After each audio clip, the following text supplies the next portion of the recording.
Terrorism जो है उसका धर्म नहीं होता। भारत का पहला टेररिस्ट तो नथुराम गोडसे है, महात्मा गांधी को। और अभी पकड़ा गया सबसे बड़ा जो स्पाई है पाकिस्तान का, वो कुरुलकर है, डीआरडीओ का चीफ। वो भी ब्राह्मण है, वो भी संघ का ट्रम्पेट बजाते थे। हाँ, ट्रम्पेट 13 साल बजाए उसने। तो ब्राह्मण धर्म के लिए ये गोलवलकर ने जो लिखा है अपने बंच ऑफ थॉट में कि हमारे 3 दुश्मन हैं, वो ईसाई, मुसलमान और लेफ्ट। तो कम्युनिस्ट, क्योंकि वो फिर धर्म, वो ढांचा नहीं मानते ना ब्राह्मणिज्म का। तो ब्राह्मणिज्म को जिस चीज से खतरा है वो चीज हमारे देश के खिलाफ है, ऐसा प्रोपागंडा एक ब्राह्मणवाद ने तैयार किया। इस्लाम उसमें सबसे बड़ा खतरा इसलिए क्योंकि उनकी संख्या ज्यादा है। हेमंत करकरे साहब ने पहली बार समझा कि भगवा टेरर एक्चुअल टेरर है। तो 2 नेशन थियरी कांग्रेस ने कभी एक्सेप्ट नहीं किया।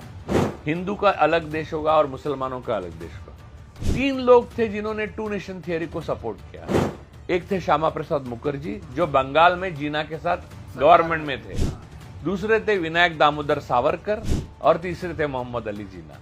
इसमें कांग्रेस तो कहीं भी नहीं थी। कांग्रेस ने विरोध किया था, नेताजी ने और जवाहरलाल नेहरू ने विरोध किया था कि हम 2 नेशन, धर्म के आधार पर कोई वो विभाजन नहीं हो। गोवा में वो सनातन संस्था है और सनातन संस्था तो सबसे बड़ी टेररिस्ट ऑर्गेनाइजेशन है, क्योंकि दाभोलकर अपने पानसरे, तो ये सारी मृत्यु की वजह दाभोलकर, पानसरे जी, कुलबुर्गी जी, गौरी लंकेश। इसलिए कोई भी चोरी हो जाए, जेब कतरा हो जाए, कोई कहीं पे कोई गोलियां चले, पहले देखा जाता है कि कहीं अब्दुल तो नहीं है। अब अब्दुल को टाइट करने के चक्कर में हमने हिंदुस्तान को टाइट कर दिया। शुक्रवार का समय था, एक मुसलमान सड़क पर नमाज पढ़ रहा था और उसको एक पुलिस वाले ने लात मार के हटाया था और ये वीडियोस बहुत वायरल हुए थे और कहा था कि रास्ते पर कैसे आप नमाज पढ़ सकते हो। उसी रास्ते पर अब कावड़ यात्रा भी निकाली जाती है, रात भर वो रहते भी हैं। यूपी में मैंने अभी देख के आ रहा हूँ, मैं अब गया था बीच में, एक पूरा हाईवे बंद किया था इन्होंने खुद आकर। जो वहाँ के मुख्यमंत्री हैं वो कावड़ यात्रियों पर एक तरीके से फूल की वर्षा करते हैं। तो आप एक को लात मार के हटाते हो और आप दूसरे को जो है खुद मुख्यमंत्री से लेकर सब लोग फूल की वर्षा करके लाते हैं।